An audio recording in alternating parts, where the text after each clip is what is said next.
Ini sudah memasuki hari ketiga, banjir yang melanda Kabupaten Nagan Raya Aceh membuat warga dari korban banjir di Desa Ujong Kreng mengungsi di badan jalan dan juga pos kamling setempat. Nah, pemirsa, ini terjadi karena belum adanya bantuan tenda dari pemerintah setempat. Bahkan ketinggian banjir terus meningkat hingga malam tadi.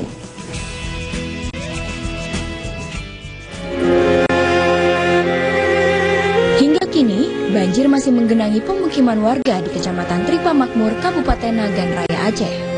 Ketinggian air rata-rata di dalam rumah mencapai setinggi lutut orang dewasa. Belum adanya bantuan dari pemerintah setempat membuat ratusan warga korban banjir ini terpaksa tidur di badan jalan lintas provinsi dan pos kamling di desa masing-masing. Sementara itu, warga bergotong royong membuka dapur umum di badan jalan lintas provinsi. Ashar, salah satu warga Ujung Kerung, Kecamatan Tripa Makmur mengaku ketinggian air semakin hari semakin meninggi, sehingga warga terpaksa mengungsi ke tempat yang lebih tinggi. Warga di malam ini kan mengungsi semua ke daerah yang agak tinggi sedikit, karena daerah di sana kan sudah tenggelam sampai 2 meter lebih kan, nggak mungkin lagi di sana, berarti sekarang ke tempat yang tinggi ini.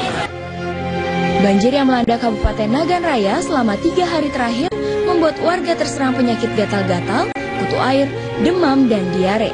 Selain itu, warga juga mengalami kekurangan makanan sehingga hanya mengkonsumsi mie instan. Warga berharap adanya perhatian dari pemerintah setempat untuk segera mengatasi permasalahan ini.